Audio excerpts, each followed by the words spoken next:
Hey everyone, how's it going? Yes, here. I just wanted to do another update video to let you all know about some of the changes that have been going on in the reptile room over the last little while. The first and biggest change was rehoming all of my garter snakes. Since my last video, I rehomed all of my adults, including little Fennel.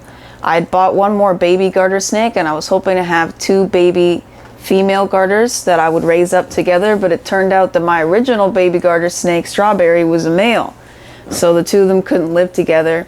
I was faced with the tough decision of either buying more garter snakes or rehoming the two of them. I decided, unfortunately, that it just wasn't the right time for me with garter snakes, so I ended up rehoming the two of them as well, and now I have no garter snakes.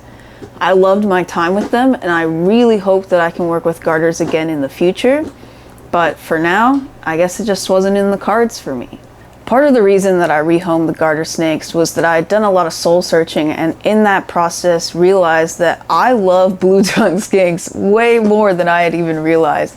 I mean, I've had Eddie for about 2 years now, and he's such a doll. I'm just obsessed with my skinks. I think that their care is super manageable. I love their diet. I love their personalities. I love their size. I think blue-tongued skinks make better pet lizards and maybe better pet reptiles than most of the reptiles and lizards that people are keeping right now.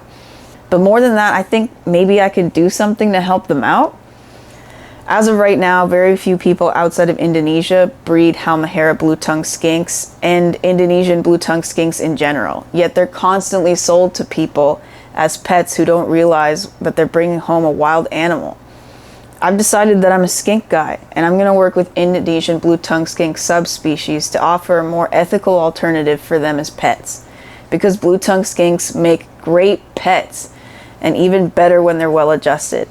I hope that with successive generations of captive breeding, we can see more well-adjusted Indonesian blue-tongued skinks in captivity and happier skink families all around. I've been working pretty hard at expanding my reptile room to have the possibility of having more reptiles here. I've been doing some moving around and got Eddie into a 4x2x2 right there. Yep, that one. Where I can monitor him a bit more closely. TMI incoming, but where he was in this large enclosure, I wasn't able to see if he's dropping sperm plugs or not, and this will be important next season if I'm able to find a female to pair him with. His big tent is now home to another new friend that I'm going to be introducing in another video, but for now, just consider this super obnoxious behavior a sneak peek. I'm hoping to have some more skink updates for you all soon. I still have room on my shelves for a few more enclosures, but some skinks need to clear quarantine first. I added UVB to Eddie and Pepper's enclosures, replaced Flauta's UVB for whenever he wakes up from brumation. So now I just need to get UVB fixture guards for Sam, Lily, and Margot's tents so I can get their UVB up and running, and then everyone in the room will have UVB.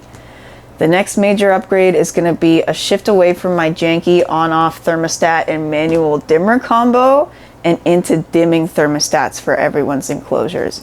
I just want to make sure to include a disclaimer. I'm only using manual dimmers with on-off thermostats because I work from home and I'm home all day every day and I'm down here multiple times a day. I definitely wouldn't recommend using a manual dimmer with an on-off thermostat, or either or alone with visible light, halogens, and incandescent lights, unless you have a dimming thermostat or you have no life like me. But I do plan on getting a life, which is why dimming thermostats are important beyond just being important in general. Anyways, if you've made it this far, thank you so much for coming by and checking me out. I'm so thankful to anyone who takes a chance on a tiny new channel like mine, and I promise to keep learning and growing so I can be a better keeper and produce better and more helpful content. I also need to take a minute to shout out my patron, Billy. I was on Patreon before as a spoken word artist, and Billy has followed me through that time into now as a reptile keeper and now aspiring Indonesian blue-tongued skink breeder. Thank you, Billy. Take care, everybody, and don't forget to make room for reptiles. I got a little lapel mic. What do y'all think? Is my sound better? I'm trying to be more I'm trying to have it be more consistent. I know it was ass before. I know I had terrible sound. It's okay, we're having a good time. And having a good time is the point here. It's the point of this life. Not just this reptile stuff, just life. The point is have a good time. Shit, stop recording.